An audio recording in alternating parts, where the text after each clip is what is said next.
Hello students and welcome back to channel Siraj tech degree study. आज time of supply का lecture number 2 होगा, जिसपे हम कवर करेंगे नए points of time of supply. Start करेंगे आज का class.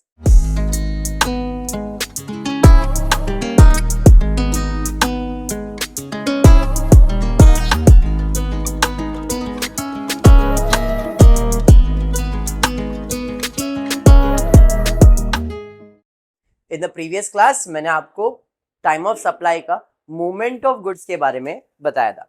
When supply involve movement of goods, उसमें यस कंडीशन था, नो कंडीशन, इनवॉइस इशू है, इनवॉइस नॉट इशू है, ऐसे कुछ कंडीशन थे। आज भी देखते हैं क्या दिया गया है।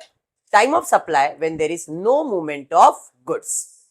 नो मूवमेंट मतलब गुड्स अपने जगह पे ही है, कहीं जा नहीं रहा है, तो डेट ऑफ रिमूवल नहीं आएगा। वहां पे आ गया है date on which goods are made available. Movement of goods में क्या आता है? डेट ऑफ रिमूवल, मतलब जब गुड्स एक प्लेस से दूसरे प्लेस पे जाएगा तो डेट ऑफ रिमूवल आएगा। लेकिन नो मूवमेंट ऑफ गुड में date of removal word use नहीं है, यहाँ पे वर्ड यूज किया है date on which goods are made available, date of invoice and payment. जब मूवमेंट ऑफ गुड्स है या नो मूवमेंट ऑफ गुड्स है, पेमेंट इंपॉर्टेंट नहीं है। तो आपको इन दोनों डेट्स में क्या देखना है कि पहली बात तो बिल विद इन 30 डेज बनाए कि नहीं, और इफ यस तो whichever is earlier. 90% cases date of invoice ही होता है, 90% केसेस में डेट ऑफ इनवॉइस ही आंसर होगा, लेकिन इन दोनों में whichever is earlier. Okay, चलिए देखते हैं question. Time of supply of goods is earliest of the following, date of removal और when goods are made available to the recipient, ये या तो डेट ऑफ इनवॉइस और the last date on which invoice must be issue. इन दोनों में जो सबसे पहला आएगा वही मेरा आंसर होगा। जैसे यहाँ पे 7/12/30/12 विच एवर इज बराबर, 5/12/24/2 2022 है बेटा, दोनों 22 है, तो क्या डेट आएगा? 24/2/22 बराबर 16 और 26 11/11 16, 28 और 22 22, 25 और 26 7 मार्च या 23 फेब। समझ में आ गया? बस इतना ही काम है इस टॉपिक का। डेट्स दिए, आपको समझना है कौन सा डेट्स कंसीडर करना है। सना समझ में आ रहा है? आपको समझ में आ रहा है? दिनेश समझ में आ रहा है? हाँ, चलो दिनेश सेकेंड सम की तरफ जाते, देखते दिया क्या गया है। Kuldeep, time of supply involving payment made to the supplier. हमने सप्लायर को अगर पेमेंट कर दिया है तो इस सिचुएशन में what is the time of supply? Once again date of invoice दिया है, last date of issue of invoice दिया है, payment in the supplier book and credited. Supplier book मतलब जिसको गुड्स आपने सप्लाई किया है, बराबर है। Payment in supplier's book, supplier book मतलब जिसके पास से आपने सामान सप्लाई किया ना। सप्लाई मतलब हमने गुड्स भेजा है ना। हम कौन हुए और सामने वाला कौन हुआ? उसके बुक की एंट्री का डेट है ये। अपने को वो इंपॉर्टेंट है क्या? अपने बैंक में कब आए ये भी इंपॉर्टेंट नहीं है। क्यों? क्योंकि हमारे लिए डेट ऑफ इनवॉइस या तो last date of issue of invoice, क्योंकि यहाँ पे रिमूवल का डेट नहीं दिया है, तो इन दोनों में whichever is earlier will be my time of supply. Clear? देखो टाइम ऑफ सप्लाई रिमूवल दिया रहता या issue of invoice, whichever is earlier, but removal या when goods are made available ऐसा कुछ है ही नहीं। तो डेट ऑफ इनवॉइस और last date on which invoice must be issued, date of invoice और last date for the invoice issue, इन दोनों में विच एवर इज अर्लियर। बराबर है। तो अपने पास पहला है 11/5 12/5 16/4 15/4। समझ में आ गया? फिर है 20/7 15/7 25/7 26/7। क्लियर हुआ क्या? फिर 26 अगस्त 28 अगस्त 22 अगस्त 22 अगस्त 26 सितंबर 28 सितंबर 25 सितंबर 27 सितंबर। समझ में आ रहा है क्या बेटा? 24 आएगा? कैसे है 24? दिख नहीं रहा मुझे। आपको 24 ही नहीं दिख रहा ना? अभी क्या कर सकते हैं, आप अंदर चले गए। 5वें डेट पे जाते, 28 अक्टूबर 24 अक्टूबर 29 अक्टूबर 20 अक्टूबर। क्या आएगा दिनेश? क्यों? क्योंकि 24 दिख रहा है इधर, 24 अक्टूबर। समझ में आया क्या? आगे बढ़ते, 20 जून, 22 जून, 16 जून, 17 जून, क्या डेट आएगा? 20 जून आ जाएगा। क्लियर है यहां तक? ये जो सम्स मैंने लिया ये कौन से पब्लिकेशन का है? सेठ पब्लिकेशन का। सेठ में ये सारे सम्स दिए गए, ठीक है क्या? चलिए नेक्स्ट क्वेश्चन की तरफ जाते। Supply involve movement of goods, branch transfer and advance payment. Movement of goods भी है, ब्रांच ट्रांसफर भी है, एडवांस पेमेंट भी है, अलग अलग केसेस है। देखते एक एक केस में अपने को क्या है। डेट ऑफ इनवॉइस दिया है, मूवमेंट ऑफ गुड्स है मतलब डेट ऑफ रिमूवल रहेगा ही, हाँ या नहीं? इनवॉइस है, रिमूवल है, तो ये सब चीज आपके लिए इंपॉर्टेंट नहीं है। जब रिमूवल और इनवॉइस दिया है तो इन दोनों में विच एवर इज अर्ली है।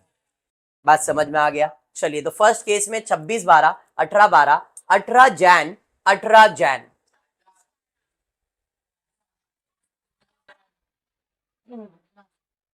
नहीं उमर 18 दिसंबर, removal whichever is earlier. बात समझ में आया? सेकेंड पे जाते, 16 मार्च, 14 मार्च, 18 जैन डैश, ये तो इंपॉर्टेंट ही नहीं है। डिलीवरी ऑफ गुड्स इंपॉर्टेंट, इन दोनों में विच एवर इज अर्लियर, तो 14।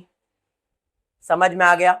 चलिए 16 Feb, sorry 6 Feb, 10 Feb, 18 Feb dash, इन दोनों में whichever is earlier, 6 Feb. फिर है 25 में, 23 में, 24 में, 4 अप्रैल, ये इंपॉर्टेंट है क्या? नहीं। इस तरीके से एडवांस तो दिया है कॉन्ट्रैक्ट का, बट अपने लिए इंपॉर्टेंट नहीं। इन दोनों में विच एवर इज अर्लियर, 23 में। अब यही सेम क्वेश्चन में और एक पेमेंट का डेट अलग आ गया, तो पेमेंट का डेट कुछ भी हो जाए अपने लिए तो वही कंसीडर होगा। तो इन दोनों में विच एवर इज अर्लियर में केस क्या रहेगा? वही 23 में। समझ में आया क्या? हाँ चलिए नेक्स्ट केस पे जाते।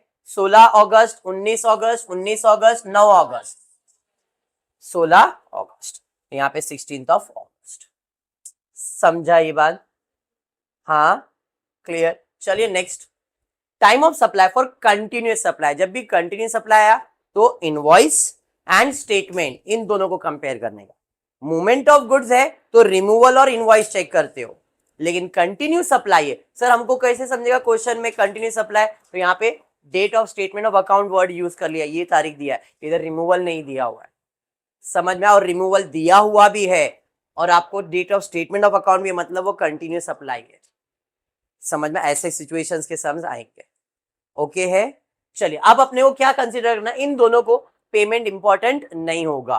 क्लियर है क्या? इधर तीनों चीज लिखा हुआ है बट आपके लिए कंसीडर क्या करना है? ये और ये। चलिए 15 नवंबर, 6 नवंबर, 10 नवंबर, विच एवर इज 4 अक्टूबर, 4 अक्टूबर, 6 अक्टूबर, 16 दिसंबर, 20 दिसंबर, 28 दिसंबर, 26, 25 और 25।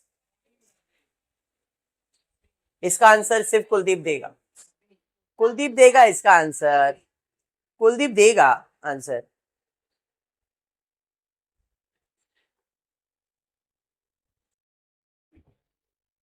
क्या?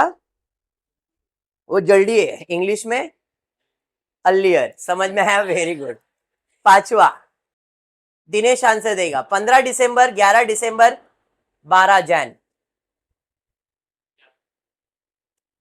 Very good Dinesh. सना 22 अक्टूबर, 25 नवंबर, 12 नवंबर, हाँ 22 अक्टूबर, 22 अक्टूबर, वेरी गुड। नहीं मैं ऐसा ही बोल रहा। प्रिया 16 दिसंबर, 6 दिसंबर, 10 दिसंबर, 6 दिसंबर। समझ में आ गया सम? टाइम ऑफ सप्लाई में कॉन्फिडेंस है पक्का?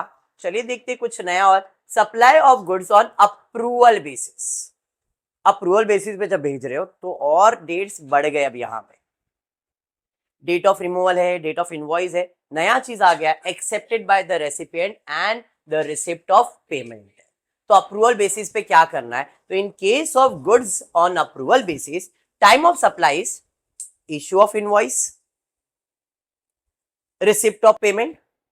नया है जरा ध्यान दो, issue of invoice, receipt of payment and one more date जो इधर क्वेश्चन में नहीं है, 6 months from the removal if no invoice is issue.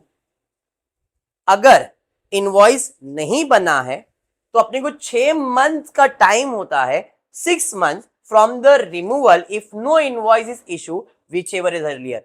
मतलब issue of invoice, receipt of payment and 6 months if invoice is not within 30 days. अगर 30 दिन के अंदर इनवॉइस नहीं बना तो 6 महीने का टाइम मिलता है. तो वो डेट, पेमेंट का डेट, इनवॉइस का date, whichever is early. समझ में आया क्या? हाँ चलिए. तो यहाँ पे डेट ऑफ रिमूवल दिया है 12 दिसंबर, इनवॉइस का डेट दिया है 16 जुलाई 2023, रिमूवल का डेट दिया है 2022 और बिल बनाया है 16 जुलाई 2023 को. अगर मैं जिस दिन गुड्स गया है उसके 6 महीने की बात करूं, क्योंकि ये अप्रूवल बेसिस पे, यहाँ पे 30 डेज का क्राइटेरिया नहीं है, यहाँ पे कितने मंथ्स का क्राइटेरिया? 6 मंथ. तो इसका 6 मंथ्स काउंट करूंगा तो 6 मंथ्स का डेट कितना आएगा? 6 मंथ्स 12 से लेके 6 महीना कितना होगा? 13 जून 23. एक दिन बढ़ा है, खाली 12 से काउंट किया है ना. अरे बात समझ में आया?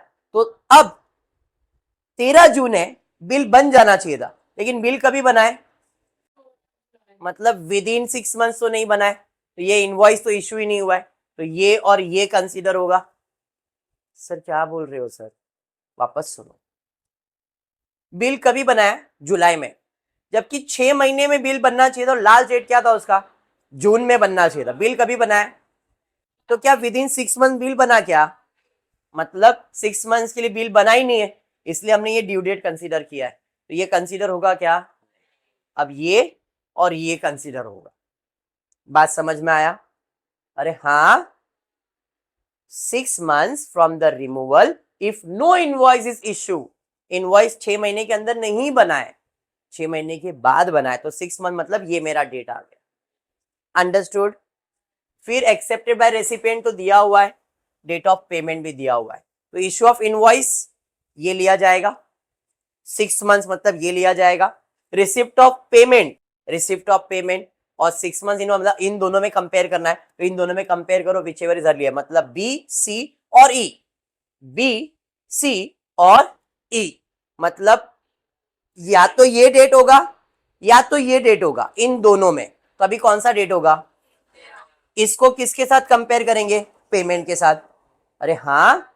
तो इन दोनों में विच एवर इज अर्लियर. क्या अर्लियर है? क्या अर्लियर है? पेमेंट किधर देख रहे हो? यहां पे ये थोड़ी है. इधर आंसर आएगा तुमको. क्या तारीख दिया है? 13 जून आएगा यहाँ पे. टेक्स्ट बुक लाए हो? टेक्स्ट बुक सेठ पब्लिकेशन किसी के पास है तो एक बार चेक करना. यहाँ पे आएगा 30 मई डाला है, यहाँ पे आएगा आपको रिसिप्ट ऑफ पेमेंट. किधर है? ये है ना रिसिप्ट ऑफ पेमेंट. हाँ रिसिप्ट ऑफ पेमेंट है. इसका डेट शायद ऊपर नीचे हुआ है, यहाँ पे देख लो 30 जून डाला हुआ है. एक बार एक बेटा सेठ पब्लिकेशन खाली ले ले, टेक्स्ट बुक ले ले.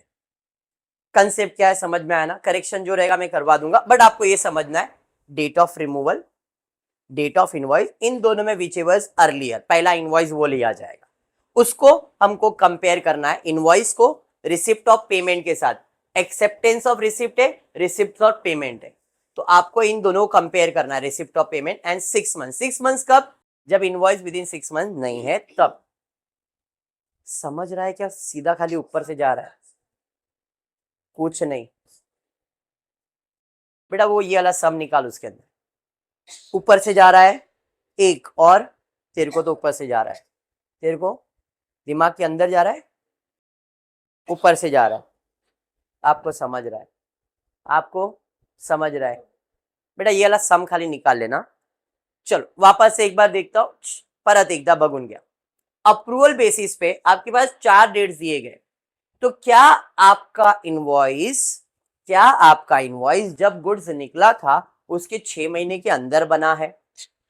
दिसंबर में गुड्स निकला था, जुलाई में बिल बना है, मतलब ये मोर देन 6 मंथ्स हो गया, तो इसका मतलब 6 महीने के अंदर बना नहीं है, तो ये डेट लिया ही नहीं जाएगा. तो इसके जगह पे कौन सा डेट लिया जाएगा? इसके जगह पे 6 मंथ्स वाला डेट लिया जाएगा. ये डेट ले लिया. अब इश्यू ऑफ इनवॉइस तो है ही नहीं, तो इधर ये डेट लिया जाएगा. ये समझ में आया? पेमेंट का डेट लिया जाएगा. अब इस क्वेश्चन में ये लोग ने ये भी डेट लिया है, तो अभी क्वेश्चन के अंदर क्या करेक्शन है वो देख लेता हूँ। नहीं तो ये 3 डेट में विच एवर इज अर्लियर में, ये है 13 जून, ये है 30 में और ये है 25, या तो उधर टाइपिंग में मिस्टेक हुआ रहेगा।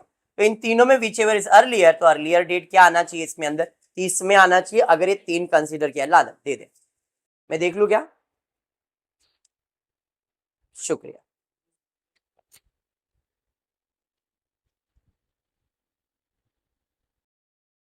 Time of supply involving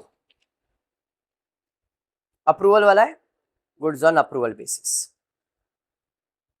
perfect. यहां पे करेक्शन बेटा, आंसर था 13 जून, बराबर है। आपको यहाँ पे आंसर आएगा 13 जून 23, मतलब ये करेक्ट है, इधर टाइपिंग मिस्टेक हुआ है।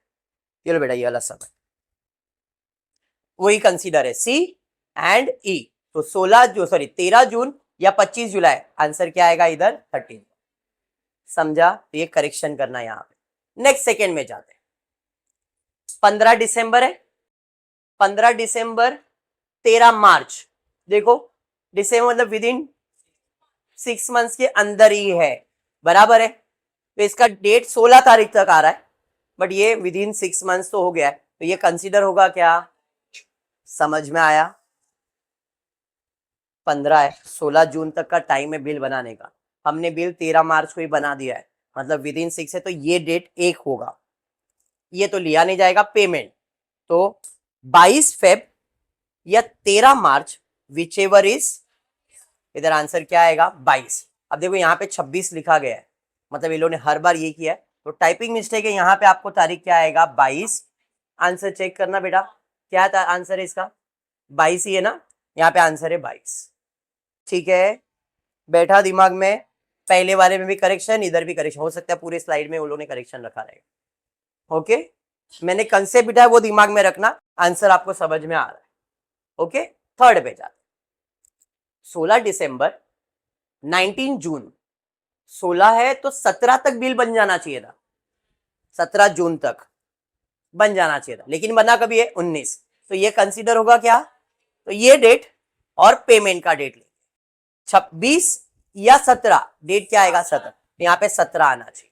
तो लोग ने देखो आपस में यही लिखा हुआ है, समझा। इसमें यही कॉपी पेस्ट हो गया, डेट करेक्शन नहीं हुआ, तो यहाँ पे आपका आंसर आएगा 17 जून। चेक कर लेना बेटा आंसर सेट पब्लिकेशन में किया है, okay very good. 20-12-13 March, with in 6 month दिख रहा है, 20 मतलब 21 जून तक का टाइम होगा ना अपने पास, तो ये तो 13 है, मतलब विद इन 6 मंथ है, 21 जून आ रहा है, मतलब ये डेट लिया जाएगा और पेमेंट, तो 20 फेब या 13, तो आंसर आएगा 20 फेब, यहाँ पे 20 फेब देखो बराबर है, क्योंकि इधर दोनों का डेट सेम है, इसके लिए सेम आ गया आंसर। क्लियर हुआ, अंडरस्टूड। चलिए नेक्स्ट डेट पे जाते हैं, 21 और 25, 21 से मतलब 22 तारीख तक का टाइम रहेगा अपने को बनाने का, 25 को बनाया, मतलब ये नहीं कंसीडर, ये कंसीडर होगा, इसका डेट इंपॉर्टेंट नहीं है, तो 20 या 22, तो आंसर आएगा 20। अब क्योंकि इधर दोनों सेम है तो आंसर सेम ही दिख रहा है। क्लियर हो गया, लास्ट पे जाते, 25 दिसंबर 11 मार्च, विद इन 6 मंथ से दिख रहा है, क्योंकि 25 का 26 तक का टाइम होता है, बराबर है ना, अरे समझा। अब यहां से इसको और इसको, तो इधर 21 या 11, 21 मार्च है 11 मार्च है, आंसर 11 मार्च आना चाहिए, बट इधर सेम कॉपी पेस्ट किया रहेगा, तो इस डेट के अंदर खाली ये 2 करेक्ट है, बाकी सारे डेट्स रॉन्ग है। कौन सा डेट आएगा वो मैंने आपको बताया, इसमें और इसमें कंपेयर करने का, जो अर्लियर डेट रहेगा वो, या इनवॉइस में। करेक्शन क्लियर है, चाहिए तो मैं एक बार वापस इधर लिख देता हूँ, जो लोग यूट्यूब पे देख रहे हैं उनको डेट्स मिल जाएगा। यहाँ पे करेक्शन है, इसमें आपको लिया जाएगा, पहला है 13, तो इसका आंसर है 13 जून 23।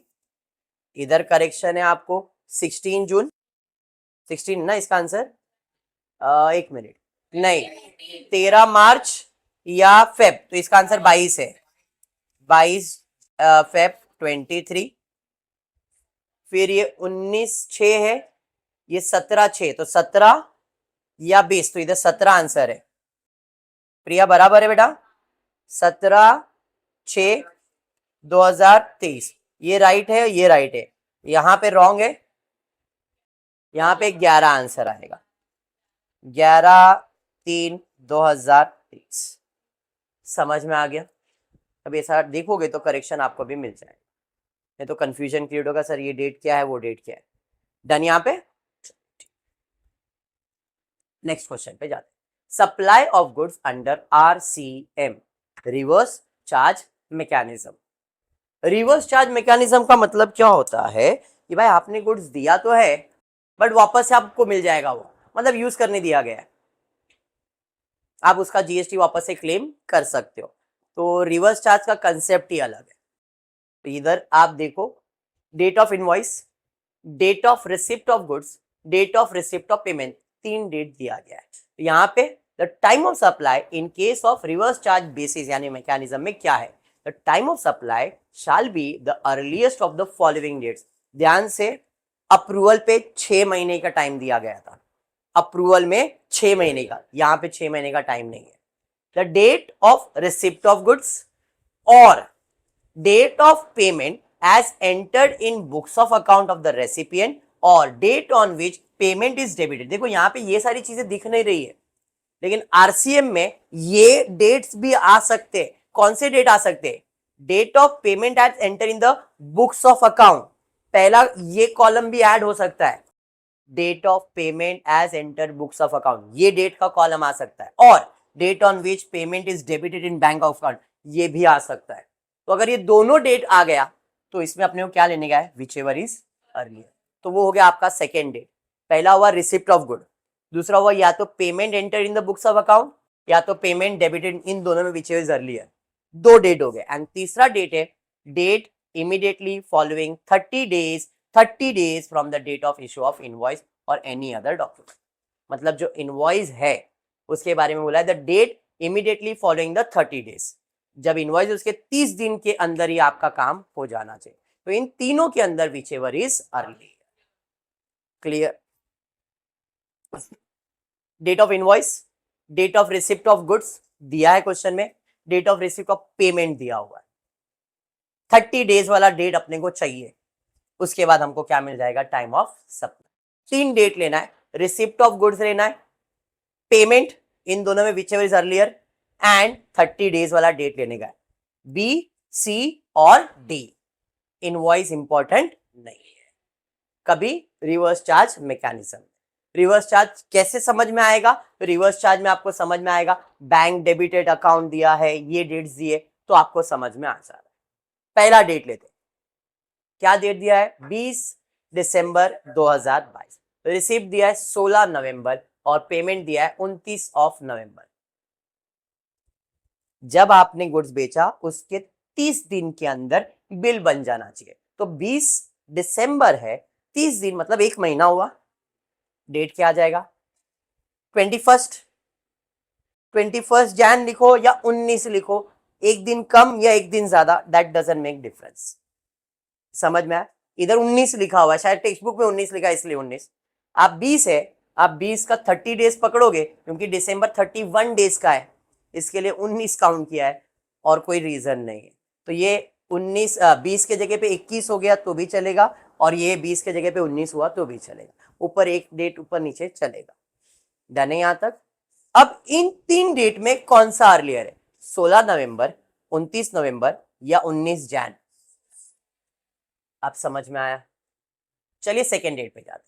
14 फेब, 15 फेब, 14 फेब, 14, अच्छा वैलेंटाइन याद आ गया तुम लोग को, शेयर।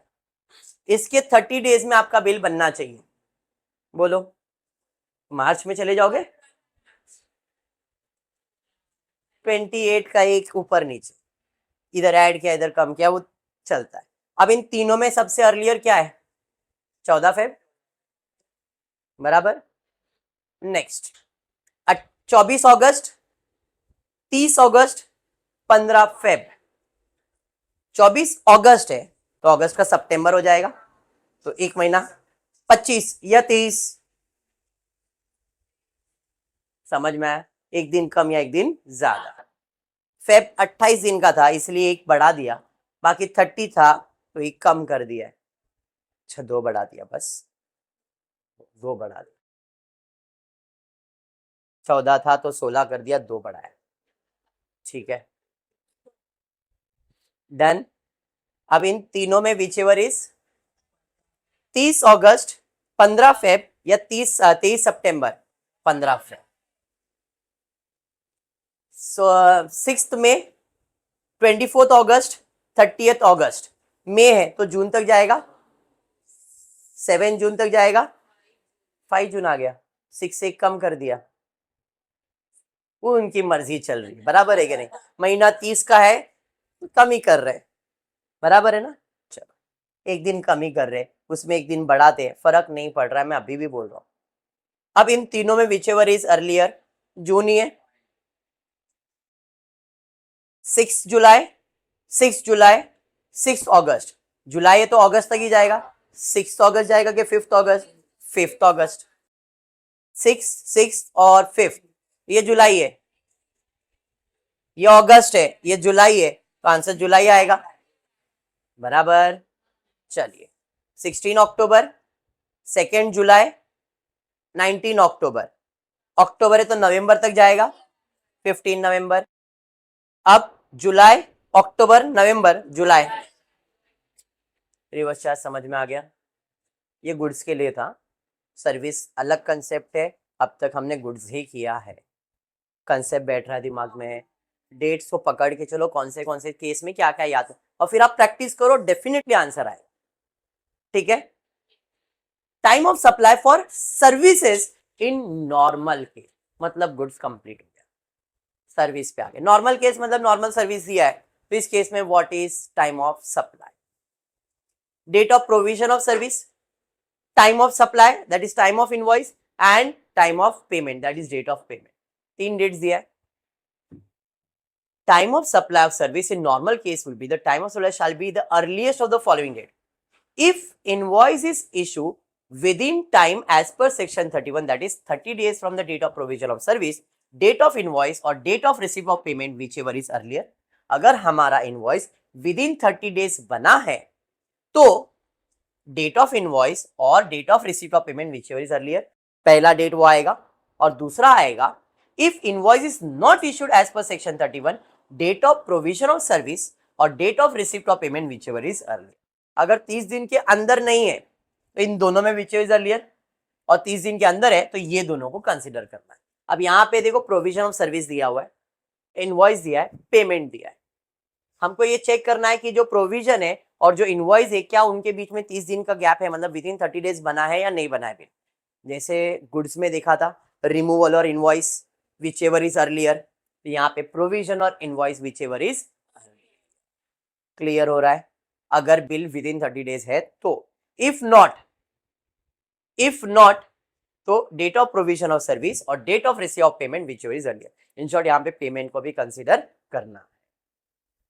स्टार्ट करते, प्रोविजन ऑफ द सर्विस 16 सितंबर, इनवॉइस दिया है 15 अक्टूबर, बराबर, हाँ, पेमेंट 5 अक्टूबर, डेट ऑफ पेमेंट 6 अक्टूबर। अब अपने को देखना है 30 दिन के अंदर बिल बना है क्या नहीं। 16 है सितंबर, 30 दिन मतलब क्या आएगा, एक दिन कम कर दिया, 15 अक्टूबर। हमने बिल कब बनाया है, 5, विद इन 30 डेज है, तो ये इंपॉर्टेंट नहीं है, समझ में आया। If invoice is issue within time तो क्या लिया जाएगा, date of invoice, date of receive of payment whichever is earlier. क्या ये हमारा विद इन टाइम लिमिट है, यस। इफ टाइम बोला है, time of supply, if E is equal to no, मतलब ये आंसर अगर नो है, ए और सी का डेट लेना है, प्रोविजन लेना है और पेमेंट लेना है। इफ यस है तो आपको क्या लेने का है, इनवॉइस और पेमेंट। तो अभी मैंने बताया ना, अगर विद इन 30 डेज है तो इनवॉइस या तो पेमेंट, विद इन 30 डेज नहीं है तो provision of service and payment, date of provision of service and date of receive of payment लेना है। तो इधर वही कॉलम बना है, तो मेरा तो बिल विद इन 30 डेज बना हुआ है, यस। तो यस केस में क्या लूंगा, इनवॉइस लूंगा या पेमेंट लूंगा, विच एवर इज अर्लियर। तो यहाँ पे आंसर आ जाएगा 5, समझ में आ गया। सेकेंड केस में जाते हैं,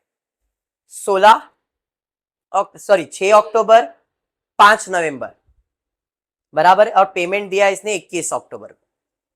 5 और ये 6 के 30 दिन की बात करूंगा तो 5 नवंबर आएगा।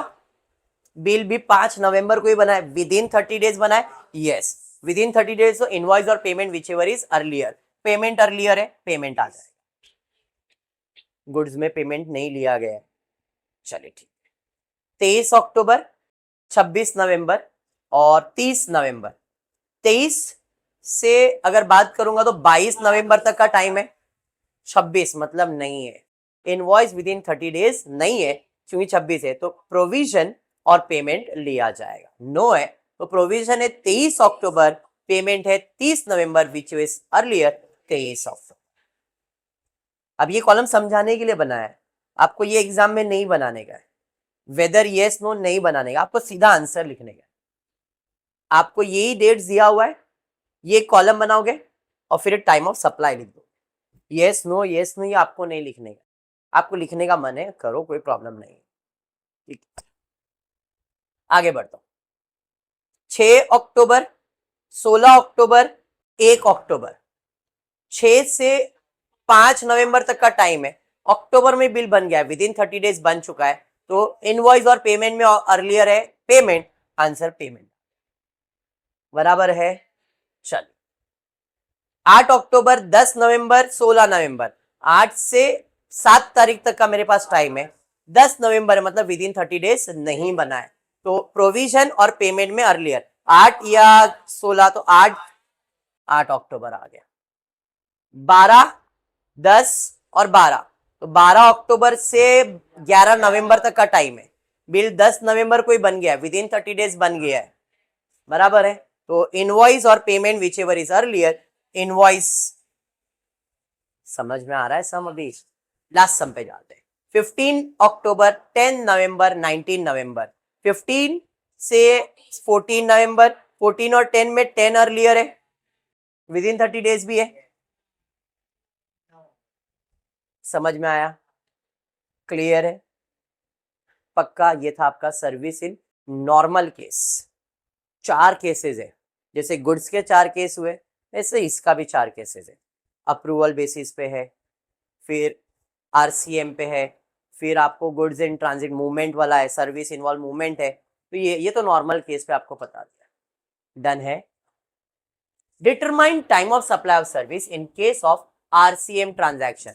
अभी मैंने आरसीएम किया, reverse charge. Date of entry of payment, debited in bank of account, देखो सेम चीज आया। जब ऐसा है तो विचेवर इन दोनों में अर्लियर लेना पड़ता है।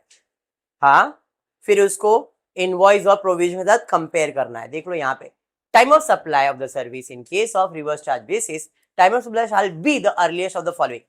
Date of payment as entered in books of account of the recipient, date of payment entered in books of account, पहला डेट ये लिया जाएगा। Date on which payment is debited in bank of account दिया है, and date immediately following 60 days from the date of issue of invoice. अभी goods का करवाया था, कितना डेज था? अप्रूवल बेसिस के लिए 6 महीना, रिवर्स चार्ज के लिए 30 डेज, गुड्स के लिए ये सर्विस चालू है, सर्विस के लिए कितना डेज है? तो इन 3 डेट में विचेवर इज अर्ली। बात समझ में आया क्या? पॉइंट्स याद रखना तो सम समझेगा, नहीं तो अभी तो अच्छा लग रहा है, अरे मजा आ रहा है, केबीसी चल रहा है।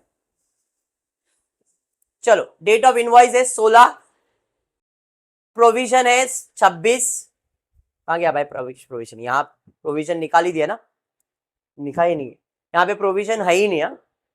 प्रोविजन ऑफ सर्विस गायब ही कर दिया, क्योंकि उसका इंपॉर्टेंस ही नहीं है, उसमें कंसीडर ही नहीं कर रहे ना अपन। पेमेंट दिया हुआ है और डेबिटेड इन बैंक अकाउंट दिया गया। ये डेट कहां से आया? ये डेट्स कहां से आया? जो आपने इनवॉइस बनाया है उसका 60 दिन। 60 दिन मतलब कितना? समझ में आया? तो नवंबर है, दिसंबर और जैन। समझ में आया? क्लियर? तो ये कंसीडर होगा क्या? नहीं। ये डेट, पेमेंट का डेट और ये date, time of supply will be B, C और डी और ई। ई तो इधर किधर दिख ही नहीं रहा है मेरे, ठीक है, तो इस केस में 1 2 3 में विच इज अर्लियर, क्लियर हुआ। सेकेंड डेट पे जाता हूं, 16 13, मतलब 13 तो गायब हो गया, इसके 60 डेज का है, फिर 11 और फिर 10, ये डेट लिया ही नहीं गया। अब इससे ये, तो ये डेट और ये 15 जैन, 11 और 10, 16 फेब है तो मतलब मार्च और अप्रैल, 15 अप्रैल आ जाएगा, फेब एक दिन कम किया तो बढ़ा दिया और कुछ नहीं, फेब है। 17 अप्रैल कर लिया, आपको पेमेंट का डेट दिया है 11 फेब और ये दिया है 17, विच एवर इज अर्लियर, तो इसमें 11 फेब अर्लियर है, बराबर है। नेक्स्ट 26 जैन है, 2 महीना ऐड करेंगे, जैन है तो फेब और मार्च, 25 फेब बीच में आया, इसके लिए एक दिन बढ़ाया हुआ और कुछ नहीं किया, फेब आ रहा है तो एक दिन बढ़ा रहे, बाकी सब में एक दिन कम कर रहे, ठीक है। 27 डाल दिया यहाँ पे, इसका डेट दिया हुआ है 27, इसका दिया है 26, 27 मार्च 26, सॉरी 27 फेब 26, 4 फेब है तो मार्च और अप्रैल बढ़ा दोगे 5, एक दिन बढ़ा दिया, पेमेंट दिया हुआ, समझ में आ गया सब अभी? पक्का और है क्या? नहीं, आज इतना ही, क्लियर है क्या? पक्का समझ में आया है सर्विस का? और एक लेक्चर लूंगा मैं और फिर टाइम ऑफ सप्लाई को वाइंड अप, ठीक है क्या? मनन प्रकाशन के सम्स मैंने नहीं लिया है, मैंने सेठ पब्लिकेशन के सम्स इसलिए लिया है, एकदम क्लियर है, जिधर करेक्शन छोटे मोटे वो तो करवा दे रहा हूँ, बाकी सब सम्स इजी है, ट्राई करना टाइम ऑफ सप्लाई का सम सेठ पब्लिकेशन से करना, ठीक है। ये सब वीडियोस है, इससे ही आपको हेल्प मिल ही जाएगा, ठीक है। आज इतना ही करते हो, होपफुली वीडियो पसंद आए तो प्लीज वीडियो को लाइक कर देना, फ्रेंड्स ग्रुप में शेयर करना, चैनल को सब्सक्राइब करना। Thank you for watching the video.